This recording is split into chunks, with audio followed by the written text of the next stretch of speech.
Mori was a young, scrappy orphan boy with a rough reputation taken in by an elderly man who raised him high up in the mountains.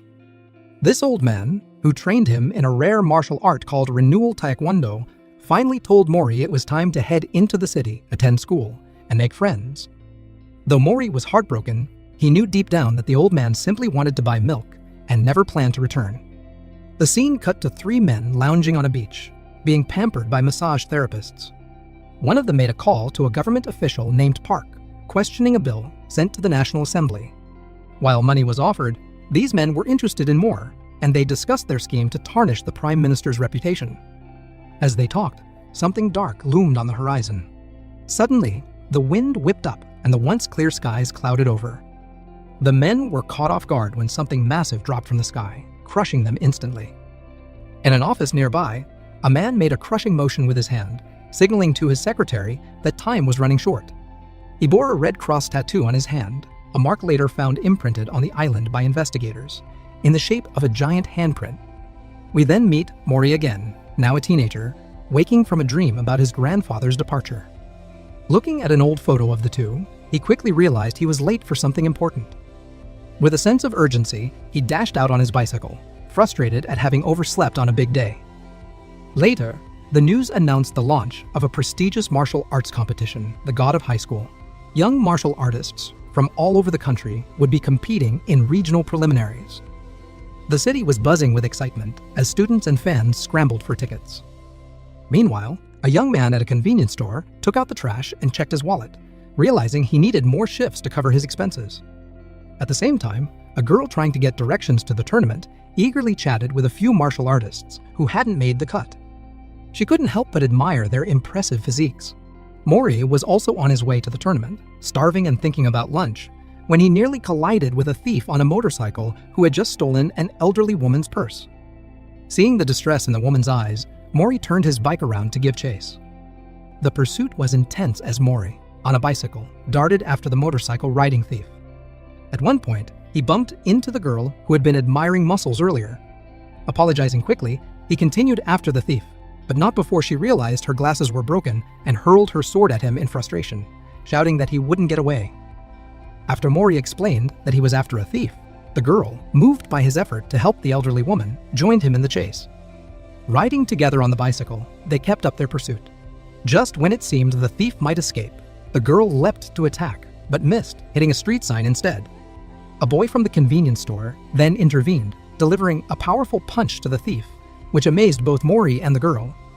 In the next scene, the 3 teenagers Mori, the girl Yumira, and the boy Han Daiwi prepared for the tournament in the locker room. Mira demanded Mori pay for her glasses, but he insisted it was the thief's fault. After brief introductions, they geared up for the tournament. An announcer explained the rules. Any fighting style was allowed. There was no time limit, and any weapon could be used. To win, a fighter had to knock out their opponent or make them surrender. The participants wore bracelets that monitored their vitals and triggered nanomachines to heal them in case of serious injury.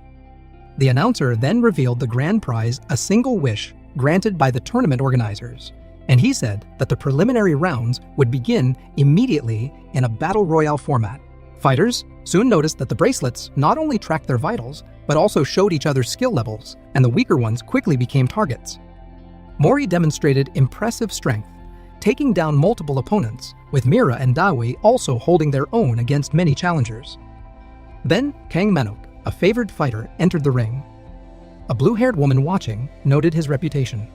Without even using his arms, he swiftly eliminated several fighters and expressed disappointment with the competition, commenting that he'd rather be back in his prison cell sleeping. Mira stepped up to challenge Kang, but struggled to land a damaging hit. Kang, amused, made inappropriate comments about her looks, suggesting a date, which she responded to with utter disdain. Meanwhile, Mori took the opportunity to pull a prank, pulling his pants down to reveal his animal print underwear, which momentarily stunned Kang. In response, Kang unleashed a powerful kick, sending Mori flying across the ring. Observing the impact, Dawi noticed that Mori had cleverly used his arm to injure Kang's foot. Mori got up and told Kang that if he was going all out, then Mori would do the same. The two launched at each other with full force, setting the stage for an epic showdown. Meanwhile, officials from the U.S. Government grew uneasy upon seeing footage of the island incident. As tension filled the room, a man with a scar on his forehead entered, causing everyone to raise their weapons in alarm. When questioned about his identity, he introduced himself as Park Moojin, representing the Korean government. With the tournament's first round concluded, Mori headed home, with Jin and Han following since their paths coincided. As they walked, Jin asked Mira why she'd hit him during the earlier match, prompting her to recall that in her attack on Kong, she had accidentally twisted Jin's neck. She apologized, explaining it was unintentional. She had mistaken him for someone else without her glasses on. Mira added that the nanomachines injected into all fighters had healed him immediately, leaving Han in awe of the tournament's advanced tech. Later, Jin shared that his reason for entering the tournament was to face strong opponents and grow stronger. Han revealed he was participating to earn money, while Mira explained her goal, which is to restore her family's martial arts academy. Jin playfully teased her about how often she loses her sword, to which she retorted that it's because she can't see well without her glasses. Jin slyly took her sword while she wasn't looking, and when she reached to grab it back, it slipped from her hands and fell into a nearby river.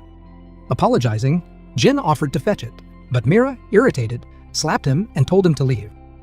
That evening, Mira searched the river for her sword, recalling her father's words about preserving their moonlight sword style. A memory surfaced of her father, gifting her the sword, entrusting her to pass on the family legacy. While others enjoyed typical activities, Mira dedicated herself to training, striving to fulfill her father's wishes. As she searched in the dark, her phone's flashlight went out, leaving her stranded in the darkness. Jin arrived with a flashlight to help her look, and as they searched, she apologized for slapping him, explaining how important the sword was to her, as it was her father's last gift. Han soon appeared, lighting up the area with bright lights to assist in the search. The next morning, the second round of matches began, with the prize being a spot in the National God of Highschool tournament. Among the fighters introduced was Go Gamdo, who specialized in Tai Chi. In the locker room, Jin was asleep when Kong approached, threatening him even as he slept. Go intervened, warning Kong to back off, but Kang retaliated with a kick to Go's face. Jin awoke just in time to steady Go and advised him to always stay vigilant. In the first match, Mira swiftly knocked out Han Dae, setting off a series of fights. Jin easily won his match, and they watched the other contestants' bouts on TV, with Han emerging victorious as well, fueling Jin's eagerness to face them in future rounds. Soon after, Go approached Jin to thank him for standing up against Kang earlier. He admitted he should have been more alert, and just then, the announcer called the fighters for the next match, and Jin warned Go to stay cautious since his opponent would be Kang. Go, unshaken, replied that he wasn't afraid of Kang, but rather wary of losing his resolve. The announcer explained that the match would only end when one fighter surrendered or lost consciousness, and leaving the ring for over 20 seconds would mean disqualification. Fighters could rely on the nanomachines to heal injuries as they occurred. Go encouraged Kong to fight with honor, releasing his restraints and committing to the principles of a true martial artist. As the fight commenced, Go executed a series of clean, powerful strikes that stunned Kong, throwing him into the crowd and leaving the audience in awe. Kang, however, returned to the ring with little effect, unfazed by Go's attacks. Unleashing one of his arms, Kong launched a barrage of brutal attacks, relying on underhanded moves, such as eye gouges and low blows, designed for survival rather than honor. Despite the onslaught, Go, grounded in his philosophy of peaceful strength, landed a powerful move, the Yang balance strike, only for Kong to block it with ease. Kong demanded Go's surrender, forcing him to apologize while humiliating him with slaps and stepping on his face. Refusing to submit, Go endured Kang's punishment until Kong threatened to tear his arms off. At this point, Jin intervened, furious at Kang's tactics, and struck him. The tournament staff quickly surrounded Jin, informing him he was not allowed to interfere in others' fights. As Jin was led away, Kang staggered to his feet, claiming he had undergone a transformation. A dark aura surrounded him, and he removed his weighted pants. Flashbacks showed him, once a weak fighter, seeking mentorship only to be dismissed as a failure.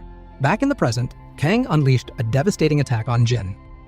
The officials moved to step in, but Jin launched a series of rapid kicks, striking Kang until he was knocked out cold. At that moment, Park Moojin, the man with the scar, appeared and used his powers to subdue Jin, slamming him to the ground. Over the microphone, Park introduced himself as the tournament's chief administrator, declaring that Jin would face consequences for breaking the rules. Yet, as Jin was escorted out, he heard the crowd chanting his name in admiration. Elsewhere, in a dimly lit room, a group of people in religious robes listened intently to the tournament's events broadcast over the radio. One among them spoke of fulfilling God's will, believing that doing so would bring them their heart's deepest desires. Back at the arena, the organizers gathered. The blue-haired woman remarked that Go's severe injuries had resulted in his elimination. Meanwhile, Kang, visibly shaken by his encounter with Jin Mori, seemed unlikely to fight again, according to the woman's prediction. Later, Jin Mori was seen working out alone in his room as the organizers debated his potential disqualification.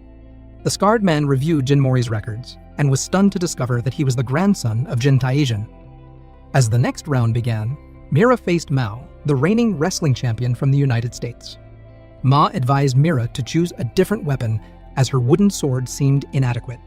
Ma launched a series of aggressive attacks, mentioning she'd come all the way from America to win the wish-granting prize. Mira struggled initially, her sword ineffective against Mao's iron-like strength. Taunted and cornered, Mira unleashed her moonlight sword style, delivering a powerful strike that left a deep wound on Mao's chest, securing Mira's victory. Meanwhile, Jin Mori celebrated Mira's win, only to be interrupted by Mujin, who announced the decision on his punishment.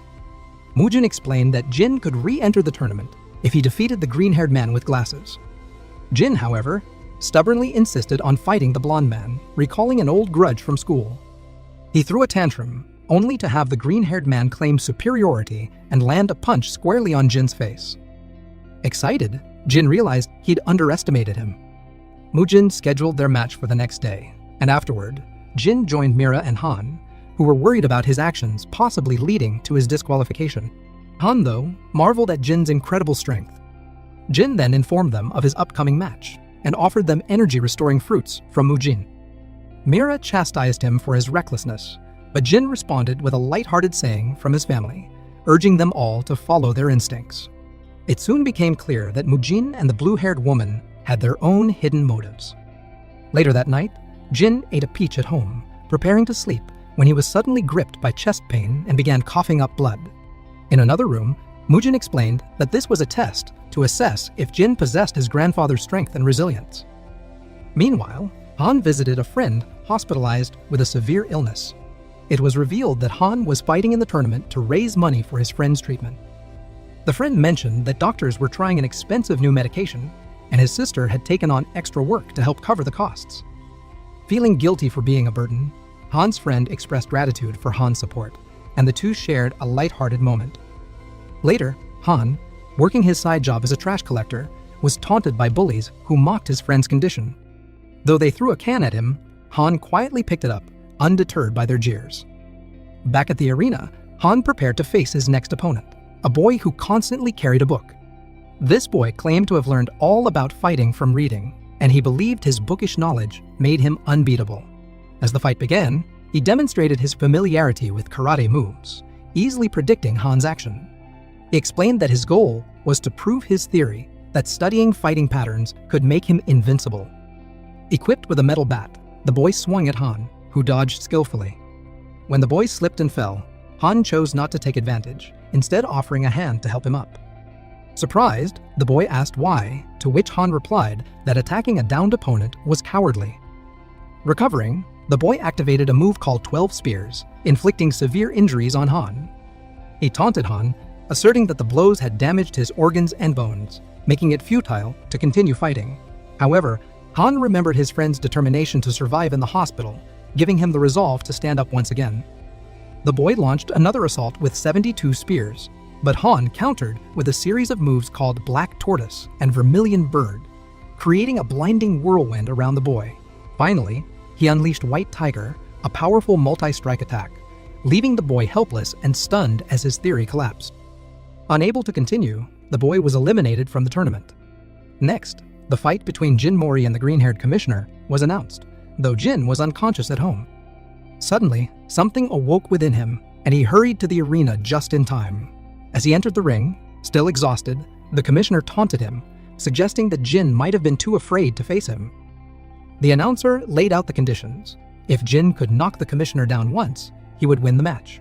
The fight began, and Jin moved with blinding speed. snatching the commissioner's glasses and toppling him in one swift move, ending the match before anyone could react. The announcer declared the match over, and the audience grumbled, disappointed by its abrupt conclusion. Infuriated, the commissioner rushed at Jin in a blind rage. But Jin deftly dodged and delivered a kick that sent him flying. The audience fell silent, taken aback by Jin's immense power. Suddenly, a monstrous entity emerged from the commissioner's body and attacked Jin, forcing him to evade its blows. The creature's strength was beyond anything seen before, and it attempted to impale Jin with a sword. But, to everyone's astonishment, something unseen stopped it, and the monster vanished. The other commissioners restrained the green-haired man, who was humiliated by Jin's prowess. Mujin then arrived and reprimanded him, docking his salary for 3 months due to his reckless behavior.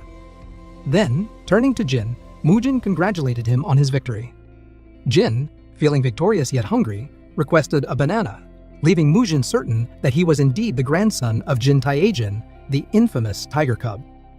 A television broadcast featured the God of Highschool tournament, announcing that only 4 fighters remained after the preliminary rounds: Mori, a renewal taekwondo master; Mira, the heir to the Moonlight sword style; Han, a skilled full-contact karate fighter; and Bake, a Brazilian martial arts specialist. The next match would see Mira facing off against Han.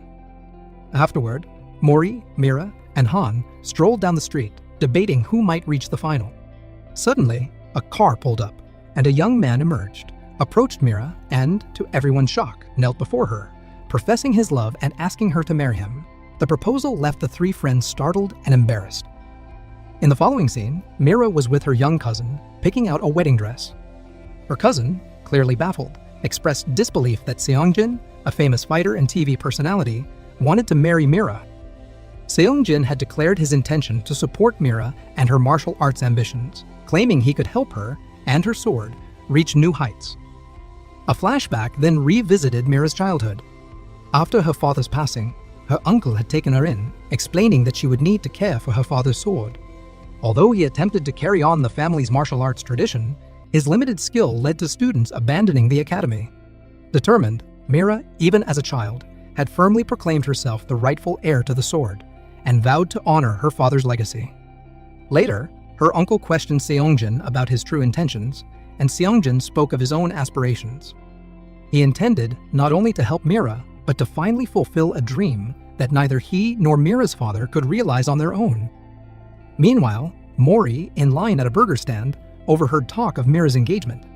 Concerned, he decided to go to her house to ask why she was marrying Seongjin. He did just that, and when she asked how he had found her, Mori admitted he'd gotten her address from tournament organizers. Though Mira tried to shut the door, Mori blocked it, pressing her on why she would marry if she wasn't in love, especially with the semi-finals approaching. Mira explained that she felt obligated to marry for the sake of the sword and her Moonlight sword style, then closed the door, but she seemed conflicted. Mori, still concerned, called Han, who was delivering food, to share his suspicions about Mira's engagement.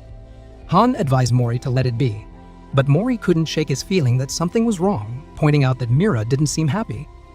Later, Mira appeared in a wedding dress, and her uncle watched with a strange sense of discomfort. He recalled how, as a young girl, Mira had never shown interest in typical hobbies or girlish activities, preferring instead to train, clean, or gaze silently at other girls' clothes in storefronts. Now, seeing her prepared to marry someone she didn't truly love unsettled him. Confronting Seongjin, her uncle urged him to cancel the wedding, saying Mira was too young and uninterested in marriage.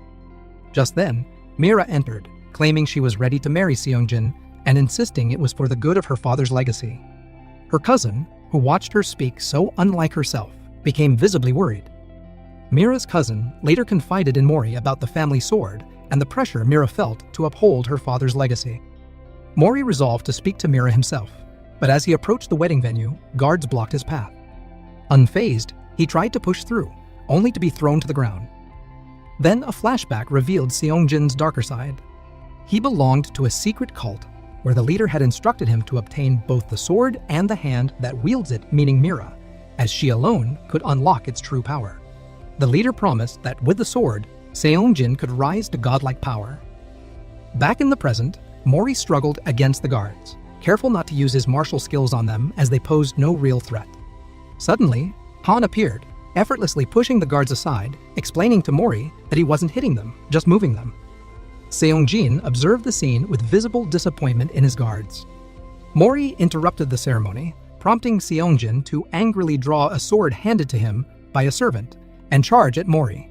But Han stepped in, catching the blade in his bare hand, giving Mori a moment to speak to Mira.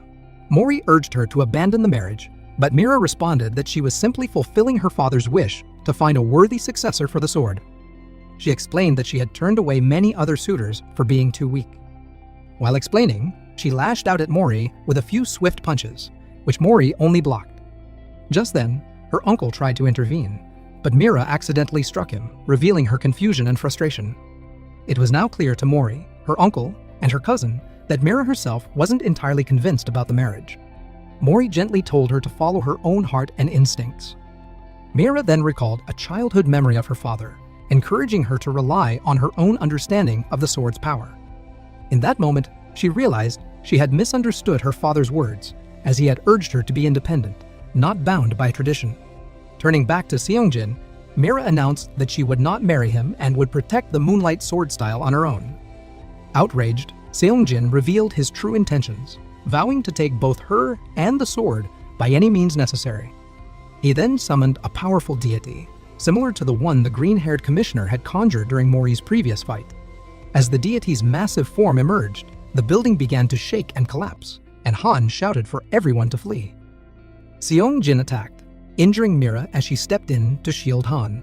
But Mira quickly retaliated, using a moonlight sword technique to strike Seong-jin, knocking him unconscious. Mori and Han, both relieved, were glad to see Mira back in control of her destiny. Outside, they watched as the building burned in the aftermath. Mira, feeling guilty over the chaos, noticed Seong-jin escaping with the sword that belonged to Mira's family. She reassured herself that her father's legacy was within her, not within any physical weapon. Smiling, she walked away with her friends, her uncle and cousin, both relieved to see her joy restored. Not long after, Han experienced his own tragedy as his friend's health deteriorated at the hospital. Despite the doctor's efforts, they couldn't revive him. Heartbroken, Han later returned to work, where the usual bullies tried to mock him. But this time, Han defended his friend's honor, taking down all three with ease. Finally, the day of the tournament semi-finals arrived, and Han faced Mira in the ring. Consumed by anger and grief over his friend's death, Han fought with intense, almost uncontrollable rage. The audience was horrified as he continued his brutal attacks, ignoring the fact that Mira was severely injured and unconscious. The presenter had to intervene to prevent further harm, halting the match. As Han left, he told Mori that they would meet in the finals. Mori, watching Han's cold demeanor, sensed that his friend had changed in a way that felt almost unrecognizable. 2 years ago, Han remembered the days when he and his friend, before the illness, would spar every afternoon after school, strengthening their bond through friendly fights. This memory faded back to the present, where Han found himself in the bathroom, vomiting from the guilt of injuring Mira and the painful memories of his friend. Meanwhile, the other semi-final match commenced between Mori and Bayek, who utilized his unique Brazilian fighting style, but the fight concluded swiftly as Mori struck Bayek with a single powerful blow, showcasing his immense strength. The announcer then revealed the final matchup, Mori versus Han, the winner advancing to the national tournament. Mori later visited Mira in the hospital, where she was healing with the aid of advanced nanomachines. Mira noticed Mori's distraction and warned that he couldn't defeat Han with his current mindset. She admitted her own loss, attributing it to her weakness, but Mori insisted it was only because she had already been injured. Still, Mira expressed concern over Han's uncharacteristic aggression in their fight, wondering aloud what had driven him. That evening, Han visited his friend, who lay in a coma at the hospital. His friend's condition was deteriorating, casting a dark shadow over Han as he prepared for the tournament's final round the following day. As the final match began, Mujin, observing from the sidelines, wondered if the tiger cub within Mori would awaken. Mori and Han exchanged powerful blows, neither giving an inch. Han landed a heavy strike on Mori's mouth, causing him to spit blood. Echoing his anger for Mira's sake, Mori vowed not to forgive Han for hurting their friend and launched a flurry of kicks from his renewal Taekwondo style, forcing Han into the corner. However, instead of finishing him, Mori extended a hand to help him up. Han took his hand, but coldly informed Mori that neither he nor Mira were his friends, then proceeded to unleash a series of vicious techniques on Mori. Meanwhile, Mira was being discharged from the hospital and walked past Han's friend's room, where she noticed a gathering that included tournament organizers and a girl mourning her brother's recent death. The sister's grief turned to desperate anger as she screamed at her deceased brother to rise, believing he would want to fight Han one last time. A flashback then revealed a deal Han had made with the scarred tournament official. Understanding Han's desire to help his friend, the official promised that if Han won his matches with an overwhelming display of strength, they would save his friend with nanomachines. This was why Han had fought so ruthlessly against Mira, and now faced Mori with the same relentless intensity. Back in the present, Han unleashed his god stance, striking Mori with unyielding force. Mori fell hard to the ground, and the announcer began a 10 count. Before the count finished, the scarred official interrupted, bluntly telling Han that his friend had just died. The harsh announcement struck Han, while Mori, regaining his strength, rose before the final count. A memory surfaced from Han's high school days. Known for winning fights even against older students, he once found himself outnumbered by attackers wielding sticks. Just when the situation seemed grim, his future best friend had come to his aid. After their victory, they laid exhausted on the ground, the friend questioning why none of Han's supposed friends had come to help. Han's answer was simple and disillusioned. They weren't truly his friends. His friend then encouraged him to trust people more deeply, sharing a valuable lesson. Back in the present, Han, struggling to remain conscious, faced the grim reality of his friend's passing. Mori launched a fierce attack, but Han defended himself almost mechanically, his spirit drained. Another flashback emerged, showing the scarred official explaining to Han that, despite the nanomachine treatment, his friend's condition had progressed too far, nullifying their deal and releasing Han from his contract. In the middle of the fight, Han's mind drifted to the hollow statement he had just made to Mori, claiming they weren't friends. His friend's words about learning to trust echoed in his mind, reminding him of the loyalty he once cherished. Mori's attacks rained down, yet Han chose not to defend himself, feeling the full weight of his emotional loss. As Mori's relentless punches landed, Mira, now watching from the sidelines, urged Han to fight back like he had in their match. She handed him a letter from his friend, instructing him not to share its contents with Mori as it could alter the match's spirit. Holding the letter, Han recalled the day his friend wrote it, just before his health took a turn for the worse. The letter's message was filled with warmth, expressing his happiness and encouraging Han to fight not for others, but for himself. Emboldened by his friend's words, Han shifted his focus, throwing himself fully into the match against Mori. Both fighters unleashed their best techniques, fighting fiercely, but with newfound contentment. Mori executed a powerful blue dragon kick, sending Han tumbling to the ground. The announcer's voice rang out, declaring Jin Mori as the victor of the tournament.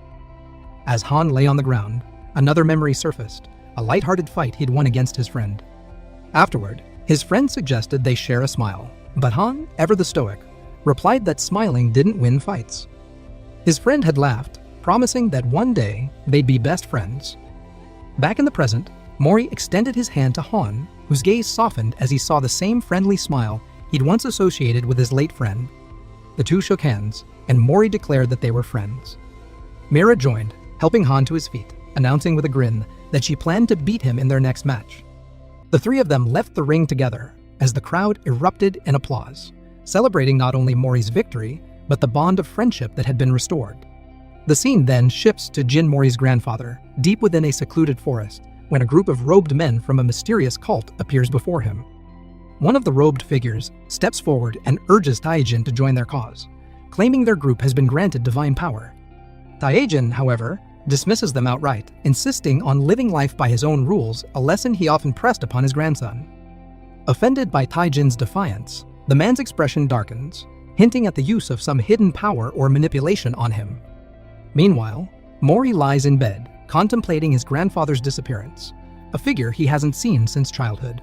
Just then, a broadcast announces the upcoming national tournament, which is set to begin in 2 weeks. To compete, the top 3 fighters from each regional tournament must form teams. To secure third place, Mira faces the Brazilian fighter and decisively wins. Mori, watching from the audience, cheers wildly, though Mira and Han can't help but feel a little embarrassed by his enthusiasm. At the tournament headquarters, the administrators analyze the fighters' potential, aware that each of them could possess key-like traits that might unlock powerful latent abilities, They introduce a new rule to safeguard this key, as they believe that a fighter's strongest emotions might trigger the awakening of these hidden powers. However, they also express growing concern over the cult's recent bold actions and their pursuit of similar objectives. After the announcement, Mori enthusiastically congratulates Mira on her win, thrilled that the three of them will compete together in the big tournament. As they walk down the street, Mori's excitement builds at the thought of entering the competition as a team with his friends. Yet, he suddenly realizes that a team tournament means he won't be able to fight against Han or Mira. Mira chuckles, questioning why he'd want to fight his friends, to which Mori replies that becoming the strongest is super cool. Just then, Mori senses a presence nearby, but before he can react, the person vanishes, leaving him puzzled. Later, an elderly man, dispatched by the scarred tournament administrator, watches Mori from afar. This man is a master, one of 6, who are summoned by special cards, and it's revealed that he once taught Mujin. He sees great promise in Mori, who has survived consuming the potent sage fruit, and resolves to take on Mori as a pupil. Meanwhile, the story shifts back to Taijin, Mori's grandfather, who now faces the cultists alone. The men summon a godlike entity, opening a portal in the sky from which a massive sword emerges. It descends toward Taijin, leveling the forest in a display of apocalyptic destruction, and the cult members believe they are witnessing the onset of the end times. Elsewhere, Mira begins to reflect on her place in the team, feeling like she's just an extra. Later, she encounters the tournament's announcer at a store, where he's with his family. She notices he is blind, and he congratulates her on her recent victory. She acknowledges her win, but he cautions her that the real tournament is only just beginning. He urges Mira to fully harness the power of her moonlight sword style, explaining that without channeling her emotions into the sword, her efforts will be futile. Surprisingly, he confides that he lost his sight due to the very power of the moonlight sword. As the announcer heads to his car, he detects a foul stench nearby and realizes it's coming from a Nox cult member lurking in the shadows. Meanwhile, Han speaks with Mujin, who questions whether Han still wants to compete after the death of his friend, hinting that he could withdraw if he chose. Han asserts that he's committed to winning the tournament, as it's what his friend would have wanted, and admits he's also curious about the tournament's hidden powers, especially the strange godlike entity that emerged from the green-haired commissioner in Mori's earlier match. The mention of this mysterious power catches the attention of Mujin, who turns to a wall adorned with images of gods and symbols. Back in his training, Mori is set on building muscle to surprise Han and Mira, though his regimen includes some unusual exercises like chasing after a stray cat and climbing a tree to retrieve a balloon for some children. Unfortunately, the branch breaks, and Mori falls, twisting his ankle. Just then, the elderly man who had been watching him appears and, with a well-placed needle, relieves Mori's pain. The scarred administrator then introduces the concept of Chariok, the ability to draw power from gods, allowing users to wield godlike strength in battle. This ability defies typical human comprehension, and those who possess it are considered Chariok users. Later, Mira and Han visit Mori's home. When Mori asks how they found it, Mira teasingly repeats his response from when he visited her place, enjoying the irony. Inside, they find Mori's living space cluttered and untidy. Mori explains that he used to live in the mountains with his grandfather, but moved to the city to attend school. The friends share insights they've gathered, discussing Chariok and Mori's newfound ability to heal, which he demonstrates by relieving Mira's shoulder pain. They realize they'll need to stay vigilant, as many fighters in the tournament have now begun tapping into godly powers. We then see that the national tournament is on the horizon, featuring teams from 9 regions, with each team composed of 3 top fighters. In total, 27 fighters will compete for a chance to wield the power of a god, a reward that promises to grant any wish. Mira then notices that the tournament's presenter has been replaced by someone unfamiliar. A breaking news report soon reveals the reason: the previous presenter was found brutally murdered in a park. The shocking news sends waves of fear through the tournament's audience and participants. Soon after, a figure is seen elsewhere, boasting about his crime and openly reveling in the terror he's caused. He smugly reveals being the peasant responsible for killing the green-haired commissioner with glasses, one of the strongest in the tournament, and seems to take pleasure in the chaos he's unleashed. The tournament presenter announces the rules for the upcoming matches. Each team will compete in 3 battles, and the team that wins 2 out of the 3 will advance. Mori eagerly steps forward for the first match, but Mira cautions him to stay alert, reminding him of the opposing team's formidable reputation. Unfazed, Mori confidently shares that he's learned a new technique, part of Taejin's taekwondo, which he believes will amplify his power. As the battle begins, Mori taps various points on his body, claiming it will unleash hidden strength. In the audience, the elderly master who taught Mori this skill watches with pride. But things go awry when Mori realizes he pressed the wrong points, causing him to freeze. Seizing the opportunity, his opponent lands a series of strong kicks, easily defeating Mori and securing the first win for their team. The second match sees Han facing Pum Wang, the largest competitor in the tournament. The presenter mentions that Pum Wang is the oldest participant at 38, shocking the audience, who hadn't expected such an age disparity. Meanwhile, in another scene, the assassin responsible for killing the green-haired commissioner and the tournament presenter gloats over his easy victory. However, it's revealed that Q, the green-haired man, has miraculously survived his injuries. Q summons his Chariok, a godly power that severs the assassin's arm in one swift motion. Back in the tournament, Han and Pum Wang are locked in a fierce exchange. Han lands multiple hard-hitting punches, which visibly shake Pum Wang, worrying his younger sister, Zhang. Watching from the sidelines, she flashes back to their difficult past, recalling the struggles they endured to make it to this tournament. She reassures herself, knowing Pum Wang's resolve. A flashback shows Pum Wang's days as a construction worker, where he was ridiculed by his co-workers for repeatedly failing his high school entrance exams. His sister, Zhang, would visit him with study materials, gently encouraging him. Despite the mockery and setbacks, Pum Wang's resilience remained unwavering. Meanwhile, Zhang, dealing with her own struggles, once threw her fencing sword against a wall after a disappointing loss. Pum Wang approached her with understanding, revealing that he too had failed many times but refused to quit, urging her to keep going if she truly wanted success. The scene returns to the present as Han lands a powerful blow, sending Pum Wang reeling into the corner. In a determined voice, Pum Wang declares that his dream is to help students who struggle, just as he did, by creating opportunities for them to study. Calling upon his Chariok, he summons Thor's hammer and charges at Han. With fierce determination, Han counters the attack with his blue dragon technique, shattering the hammer and knocking Pum Wang to the ground. Han emerges victorious, tying the score. Meanwhile, the battle between Q and the assassin escalates as Q slices off the assassin's other arm. The assassin, however, boasts of his ability to regenerate indefinitely. Undeterred, Q summons his power, launching a series of cards that immobilize his enemy. Just as he prepares to land a finishing blow, two priests from the cult arrive, Axley, a boy, and Saturn, a girl, each wielding strange and deadly powers. Realizing the situation has become dangerous, the white-haired organizer, sensing Q's Chariok, joins him, prepared to fight off the new threat.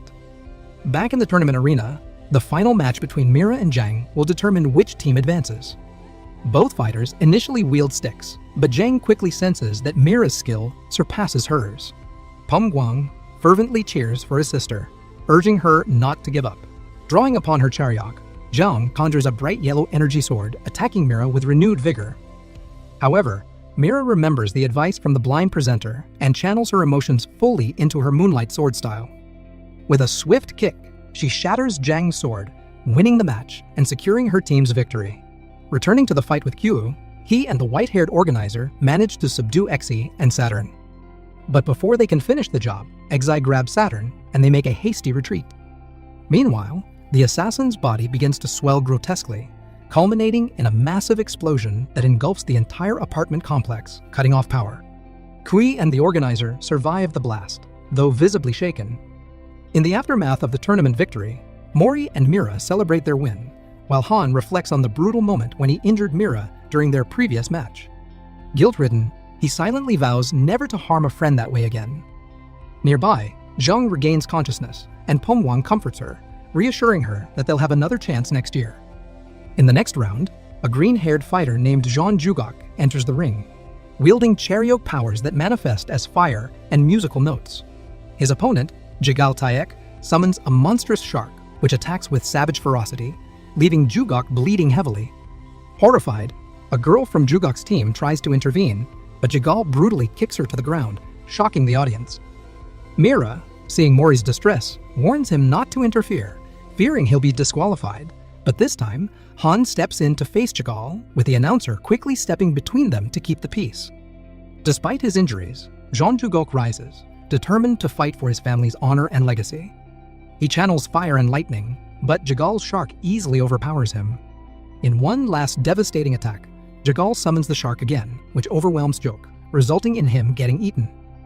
In the emergency room, doctors tend to the severely injured boy, while Park Mujin, the scarred tournament administrator, contemplates the situation. An elderly advisor suggests disqualifying Jagal, noting that his reckless behavior and chaotic tactics pose a threat to the tournament's integrity. But Park hints that Jagal might hold the key they've been seeking, leaving the advisor unsettled. Meanwhile, Jin Mori, Mira, and Han sit among the audience, watching the ongoing matches. As they discuss upcoming opponents, Han reflects on his suspension from the tournament due to his previous intervention. Mori's attention, however, is captured by Park Ilpyo, a skilled fighter who wins his match effortlessly with a single powerful kick. The tiger emblem on Ilpyo's hoodie reminds Mori of his grandfather's military insignia, stirring up memories of the lessons Taijin imparted to him. As they walk down the street, Han talks about the importance of mastering Charyok, the ability to draw power from a god. A flashback shows Park explaining to Mori that many fighters dedicate years to developing Charyok, though some acquire it more easily, driven by personal inspiration. Mori, however, tells his friends that he wants to rely on his own strength rather than the powers of gods. His unusually somber tone concerns Mira, who notices Mori seems quieter than usual, weighed down by something deeper. Mori's mind drifts back to a recent conversation with Park and a blue-haired girl, where he was told about an attack on his grandfather in the mountains, leaving behind only traces of blood. Park had expressed doubt about Taijin's survival, but Mori's confidence in his grandfather's strength left him unshaken. Returning to the present, Mori sits in reflective silence, unwilling to believe his grandfather has been killed. Just then, Park Ilpyo approaches him with a friendly eagerness. They exchange light-hearted punches, resulting in a draw, and Ilpyo apologizes for his enthusiasm, helping Mori to his feet. During their conversation, Ilpyo admits he's been following Mori's progress since the preliminaries, inspired by his fighting style. Intrigued by the tiger symbol on Ilpyo's hoodie, Mori asks about its significance, and Ilpyo reveals it's a tribute to Mori's grandfather, Jin Taijin. He shares a personal story from his childhood. After his father's death, he was abandoned by his mother and placed in a martial arts academy where he often felt alone. One day, Taijin visited the academy, a young Mori asleep in his arms, and introduced himself as a friend of Ilpyo's grandfather. Taijin left Ilpyo with a book on Taekwondo techniques that his own grandfather had studied and urged him to become a great fighter. Ilpyo recalls the powerful impact Taijin's visit had on him, especially the tiger symbol on his uniform, which became a source of motivation. Their conversation is interrupted when Ilpyo senses an attack aimed at Mori. Reacting quickly, he intercepts Jagal's shark-shaped energy attack, a Charyok-powered Jagal had sent toward Mori. Standing his ground, Ilpyo confronts Jagal and warns him not to harm innocent people. A flashback reveals Ilpyo had previously landed a powerful blow on Jagal in a past confrontation, leaving a strong impression. Jagal withdraws, but Ilpyo cautions Mori about the threat Jagal poses, and Mori realizes he couldn't have stopped the attack on his own, feeling grateful for Ilpyo's help. Later, Mori resumes his training with renewed vigor, determined to become stronger. Meanwhile, QE, the green-haired commissioner who survived his assassination attempt, barges into Park's office, demanding an explanation for allowing the family of the deceased tournament presenter to be killed. In response, Park reprimands Q, reminding him of the collateral damage he caused during their fight and docking 9 months of his salary as a consequence. Later, on a rooftop, the blue-haired girl explains to Q that she faked the presenter's family's deaths, creating a decoy while relocating the real wife and daughter to safety. Elsewhere, Q retrieves a coin lodged under a soda machine and is observed by Han, who works nearby. Han approaches and proposes a deal. He wants Q to teach him how to use Charyok, and in exchange, he'll make lunch for Q every day, helping him save on food expenses. Han's motivation is simple. He wants to grow stronger than Mori, to be someone Mori can rely on in his struggles. Afterwards, as Park Mujin meets with the tournament organizers, he warns them of a dangerous religious cult known as Nox, which has set its sights on disrupting the tournament. He orders the organizers to eliminate any Nox members they encounter. Meanwhile, The Nox cult members gather in secret, and their leader declares open war on the tournament's organizers, promising to annihilate anyone who stands in their way. In a quiet moment, Mori reflects on his 17th birthday, marking yet another year without his grandfather. He recalls how, as a child, Taijin left him behind to confront powerful foes alone, an experience that taught Mori both resilience and independence. To his surprise, Mira and Han arrive, bearing food and cheerful birthday wishes. Together, they spend the evening laughing, eating, and playing games, making a pact to win the tournament, even though Han's suspension prevents him from participating in the next rounds. The following morning, Mori finds an envelope slipped under his door. Inside, he discovers a map and a photograph of his grandfather, bound in chains. Alarmed, he realizes this is more than a simple message, and his grandfather has been abducted. Jin Mori then speeds through the streets on his bicycle, racing against time to save his grandfather. In his mind, he apologizes to Mira and Han, silently promising to return in time for their tournament match. Meanwhile, the quarterfinals are already underway, with a showdown between Seoul and Jeju, two teams unexpectedly seeded into the tournament at the last minute. Mira and Han search for Mori, but he's nowhere to be found. A woman with blue hair appears, informing them that the match is about to start and urging them to return to the stadium. She warns that if Mori doesn't arrive in time for his match, he'll be disqualified, which would eliminate their team entirely. Later, as Han is disqualified from competing, Mira finds herself standing alone in the ring. She resolves to buy as much time as she can, hoping Mori will return soon.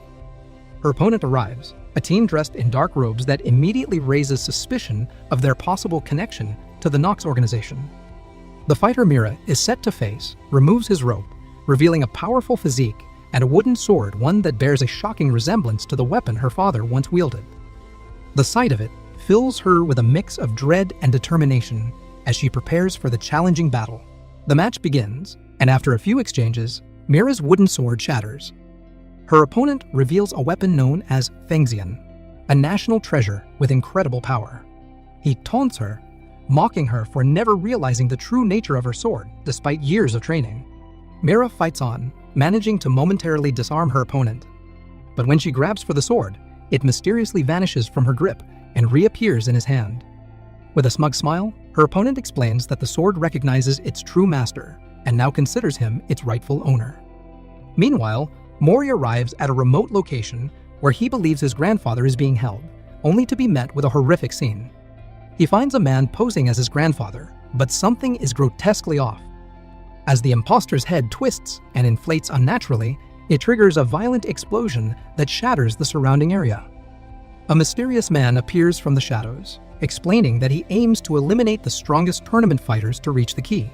Mori readies himself for battle, but the man suddenly splits into numerous identical clones, each one ready to attack. Back at the tournament, Mira struggles against her brutal opponent, who relentlessly taunts her and delivers one punishing blow after another. Searching for Mori, Han wanders through the stadium's back rooms and finds Q, wounded and lying on the floor.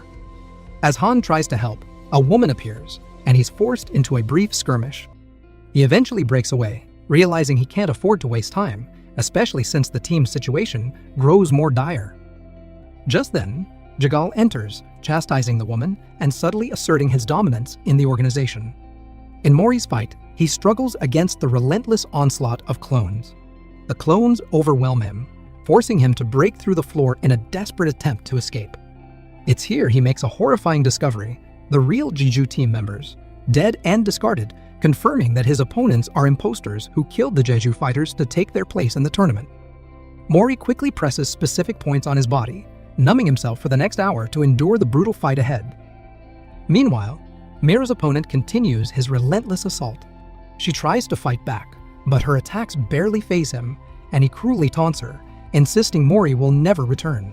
Mira, enraged at the thought of Mori or Han being harmed, digs deep, finding strength she didn't know she had.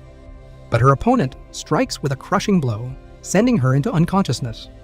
As she falls, Mira feels herself drifting into a subconscious state, hearing faint whispers of a powerful god. Memories of her cherished moments with Mori and Han surface, giving her a renewed sense of purpose.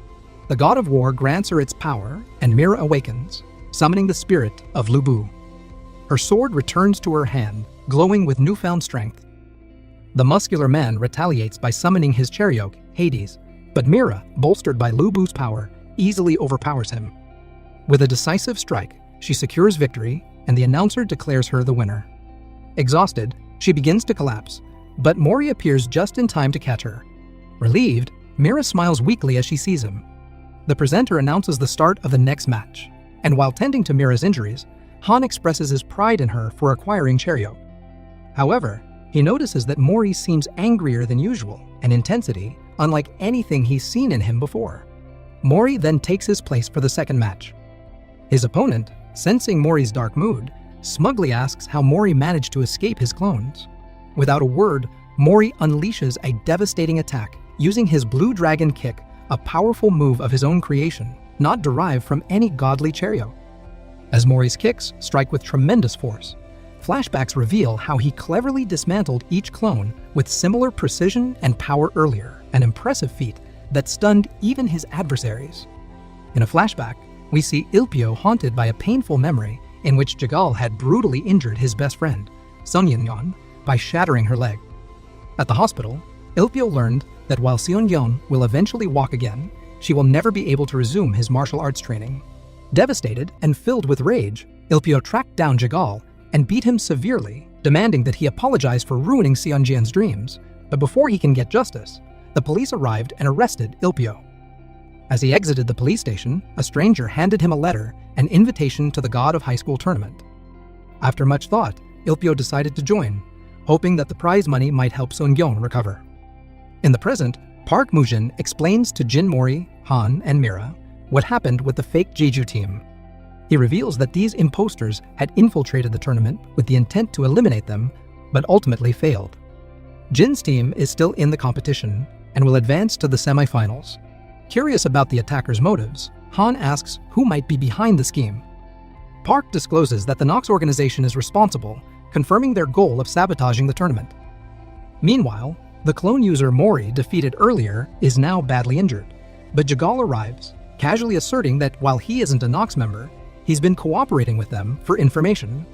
Before leaving, Jagal summons his giant shark, killing the injured clone user and declaring his intent to seize the key. The tournament continues, and Jin Mori's team is set to face Ilpio's team. Mira and Han notice Mori's unusual quietness, sensing something is troubling him. The first fight is between Han and Seonga, a determined girl from Ilpio's team. Seonga opens with a fierce assault on Han, but as he counters her moves, he recalls what Park had explained earlier. Nox's mission is to prevent people from accessing Chariot, the power of gods, forcing those who wield it to join their ranks. They had even kidnapped Jin's grandfather due to his power. Jin's team is determined to stand against Nox, but Park reminded them that they're still too weak. However, he promised them information on Nox if they win the tournament. Han lands a powerful punch on Seonga, sending her across the ring. Ilpio, seeing her struggle, urges her to stop, but she refuses. With fierce resolve, she declares that she'll keep fighting in honor of Sangyeon, who can no longer pursue her dreams of martial arts. With renewed determination, she charges at Han, but he ultimately overpowers her, securing a victory. After the fight, Han approaches Mori, who seems distant. He reminds Mori that they're a team and encourages him to stay focused so they can win the tournament together. Mira joins them, embracing them both and emphasizing the importance of unity. Mori, visibly moved, realizes that he's been too absorbed in his worries and regains his cheerful demeanor. Ilpio, watching from afar, senses a bittersweet pang as he observes their bond. Later, Seonyeon, still recovering, arrives to support his team. He thanks Ilpio for his loyalty, but advises him to fight for his own goals, including his desire to face Jin Mori. Motivated by Seonyeon's encouragement, Ilpio prepares to return to the ring, ready to give his all. Meanwhile, Nox's leader, Sang, unleashes his powers, disintegrating those who dare oppose him. His actions draw Park Mujin's attention, who arrives to confront Sang after a long absence. Sang acknowledges Park's reappearance, stating that he knows Park organized the tournament to uncover the key's location. He then conjures a potent spell, projecting a glowing symbol in the sky that opens a massive portal. From the portal descends an enormous sword, the same one that once threatened Mori's grandfather. As the tournament progresses, the much-anticipated battle between Jin Mori and Ilpio is about to begin. When the match starts, Ilpio tells Mori that his current Taekwondo skills aren't enough to defeat him. He points out 3 critical flaws in Mori's technique, which are struggling with close-range combat, calling out his moves, and using techniques that exhaust his own body. Ilpio then lands several blows on Mori, who finds himself unable to counter. He taunts him, suggesting that his grandfather would be disappointed to see him in such a weakened state. Desperate to regain control, Mori recalls some moves he learned from his friends. To everyone's surprise, he uses Mira's Moonlight Sword style, effectively landing a hit on Ilpio. He follows this with Han's Black Tortoise technique, showing that he's adapting to the weaknesses Ilpio pointed out. Back at the portal, a godlike figure emerges, placing immense pressure on the colossal sword. Sang hopes this entity will pass judgment on the tournament's organizers. Park Mujin quickly summons a cross-shaped shield, blocking the sword's descent and preventing it from devastating the city. Then, another figure appears, a man in a hat, accompanied by drummers, who chants invocations that summon a second portal. Through this new portal, ethereal hands emerge, seizing the sword as another of the 6 powerful beings is summoned. As tensions rise, Nox members clash with tournament organizers in the city streets. Park strains to maintain the cross-shaped barrier, but a monstrous creature emerges from the second portal, biting down on the giant sword and shattering it. The organizers cheer in relief, celebrating their unexpected victory against Nox's assault. Returning to the intense duel between Jinmori and Ilpio, it's clear both fighters are unleashing everything they have. Ilpio's movements suggest that he's been guiding Mori throughout the battle, helping him learn from his mistakes in real time. A flashback reveals a meeting between Jin Taijin and Ilpio years earlier at a martial arts academy, and Taijin had asked Ilpio to teach his grandson a few lessons if they ever met in battle. Honoring this request, Ilpio has been providing Mori with invaluable insights. As the match reaches its peak, Ilpio falls to the ground, defeated but satisfied. He feels a sense of fulfillment, knowing he has kept his promise to Taijin by helping Mori grow stronger, but as he lies on the ground, Ilpio slips into a trance-like state, encountering a mysterious, white-tailed fox in his mind. With unwavering resolve, he declares that he cannot afford to lose yet. To everyone's astonishment, he stands up, undergoing a dramatic transformation. His hair turns white, his eyes glow with a fierce yellow, and 9 flaming tails appear behind him. The power radiating from Ilpio stuns the entire arena, including Park and Sang, who realize they are witnessing something extraordinary. Smiling darkly, Sang proclaims that the key has finally revealed itself. An ancient myth then tells of a powerful 9-tailed fox spirit residing in heaven, its strength unmatched. After 1,000 years of rigorous training, the fox became the guardian of the god who ruled heaven, repelling countless threats. However, as the fox's power grew, the god grew fearful, eventually ordering the fox's execution. Enraged by this betrayal, the fox spirit used its immense power to devastate half of heaven before descending to earth, vowing revenge. Exhausted, it fell into a deep, vengeful sleep. In the present, Ilpio's transformation stuns everyone, especially Jinmori, who realizes Ilpio might embody the mythical power of the fox spirit. Jagal senses the powerful cherry oak resonance, suspecting that Ilpio may be the key. Ilpio confidently declares that the real battle is just beginning. Mori tries to land a blow, but Ilpio is protected by an invisible barrier, and his counterattacks quickly drive Mori to the ground, unsure of how to handle this new level of strength. Mira and Han watch in awe, captivated by Mori's fierce determination to stand his ground.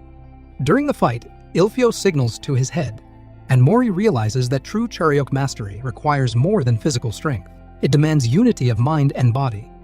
With renewed resolve, he finds himself back on equal footing. Ilpio summons a fiery fox to attack, but as it nears Mori, it dissolves into nothing.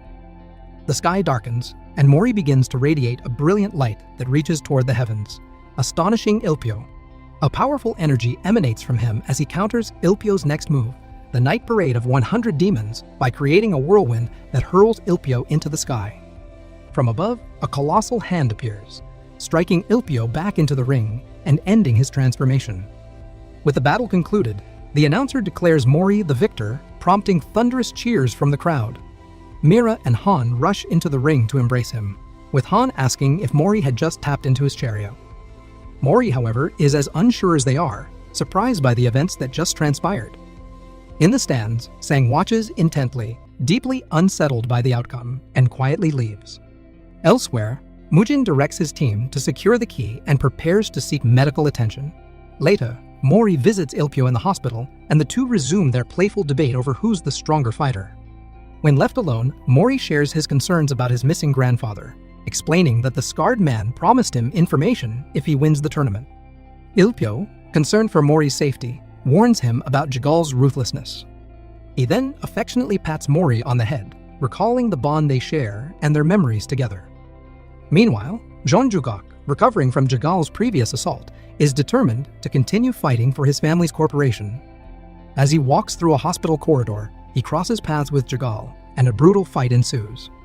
Jugok undergoes a monstrous transformation, absorbing people into his body as he rampages, capturing Ilpyo's friends.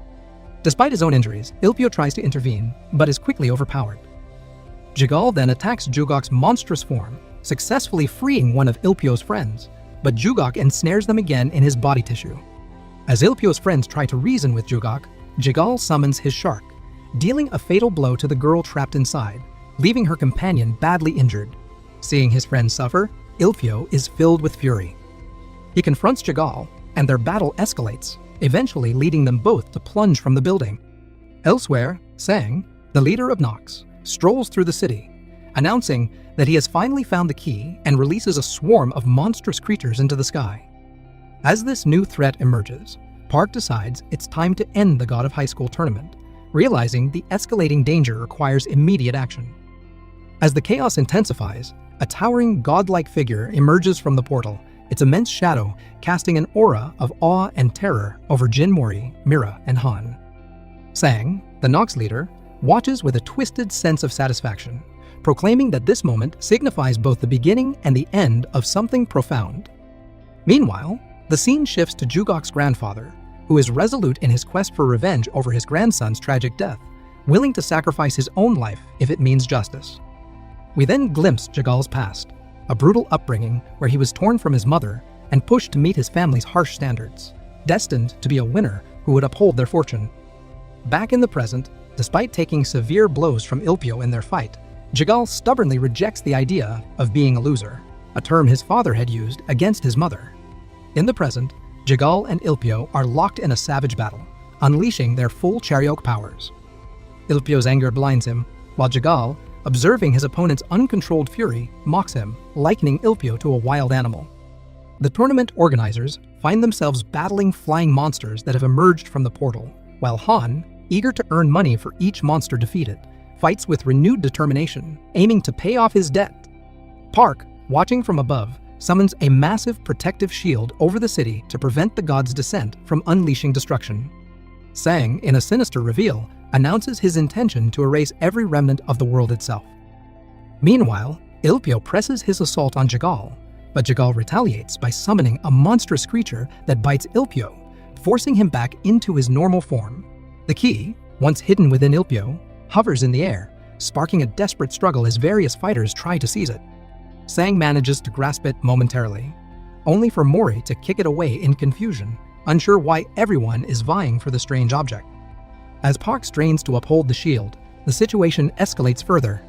The U government, severing its alliance with Park, launches nuclear missiles aimed at the city, confident in their technology against the gods.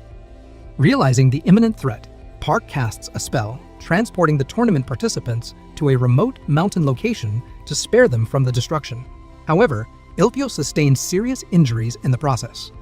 Han uses his Charyok to heal Ilpyo's friends, while Sunyeon explains that Ilpyo had foreseen great dangers threatening the city and was training Mori to help him face them.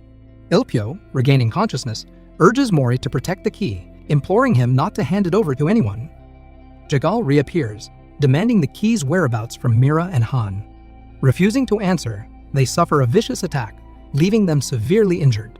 Later, Mori stumbles upon his friends, horrified by their condition, and Han urges him to run, recognizing Jigal's overwhelming power. Triumphant, Jigal declares, his intent to claim the key and everything else for himself. As the god from the portal shatters Park's shield, the elderly Jean Jason transports the city's residents to safety, seeking vengeance for his grandson's death.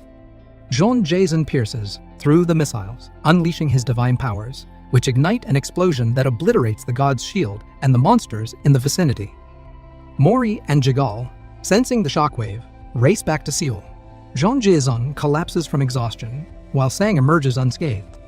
Jigal, seizing the opportunity, ensnares Mori with a tentacle and takes the key, believing it will elevate him beyond even the gods. His body transforms into an angelic, monstrous form, and he declares his destiny to absorb all of existence, returning everything to nothingness. Park and the other organizers observe, struck by Jean Jae-sung's sacrifice, uncertain of Sang's next move. Mori, Mira, and Han prepare to leave, but Jigal intercepts them, his newfound strength overwhelming. Injured by Jigal's relentless attacks, Mori, driven by anger over his friend's suffering, uses an acupuncture technique taught by the old man to exceed his physical limits. Empowered, Mori, Mira, and Han launch a coordinated assault on Jigal, who retaliates with bolts of lightning and summons giant monsters to crush them. Jigal, relishing in their struggle, hurls a spear-like energy attack at them. Han steps in, taking the hit to protect his friends, urging them to flee. Mori, unable to abandon his friends, unlocks a hidden power, and a massive staff descends from the heavens, shocking Sang, who recognizes Mori's true identity as Sun Wukong, the legendary Monkey King. Mori's headband transforms into a crown as he wields the staff, now imbued with the Monkey King's strength. Mori then strikes Jigal, shattering his summoned monsters with ease. Furious, he demands an apology for the harm Jigal inflicted on his friends, calling each by name in a personal vow of revenge. With a final, powerful strike, he sends Jigal crashing to the ground. Though battered, Jigal stands, defiantly rejecting the notion of defeat. Mori gathers storm clouds overhead, unleashing a barrage of lightning bolts that force Jigal back to his original form. Exhausted and defeated, Jigal collapses as Sang and his followers disappear. Mira and Han rush to Mori's side, relieved as he reverts to his familiar self. Yet Mori, struggling to remember the recent events, winces as his crown causes him intense pain. In desperation, Jigal rises once more, his face rapidly aging as he mutates into a grotesque, multi-limbed creature. Mori attempts to summon his powers again, but fails. Ilpyo arrives just in time, reminding Mori to trust his friends. The four prepare for a final showdown, exhilarated to fight as a team. Mori, summoning the power of the Blue Dragon, strikes Jigal with a devastating blow that obliterates his monstrous form. In his last moments, Jigal recalls a memory of his mother's farewell. Despite Ilpyo's outstretched hand, Jigal declines help, bidding him to live well before being consumed by his own summoned creature. Afterwards, Ilpyo catches fragments of the key as Jigal fades into oblivion. A mysterious woman then appears, introducing herself as one of the six and the progenitor of the human race. Declaring Mori's team the victors, she grants them a wish. Mori, wanting to save his grandfather, steps forward, but upon seeing his friend's injuries, realizes the gravity of their sacrifice. Setting aside his personal wish, he selflessly asks for everyone's bodies to be restored to their original uninjured state. The woman grants his wish, healing all who were hurt. She reassures Mori that his grandfather is alive, though his presence feels faint. Overjoyed, Mori's crown fades as he collapses in exhaustion. After a 3-month slumber, Mori awakens to find Mira and Han cooking in the kitchen. In a flashback, the wish-granting woman entrusts Ilpyo with gathering the scattered fragments of the key, hinting that it possesses the power to challenge and overthrow gods. Mori learns that to regain his lost memories, he must journey to Sun Wukong's homeland. Determined to grow stronger, Mori, Mira, and Han set off on this journey, vowing to find Mori's grandfather and face any destiny that awaits. In a final scene, Taejin remains imprisoned in a dark cell, missing an arm. Despite his suffering, he thinks of his grandson, believing wholeheartedly that Mori is destined to overcome gods and reshape fate itself. That's all for today's recap. For more thrilling stories and updates, don't forget to like, subscribe, and hit the bell icon for notifications on our latest content.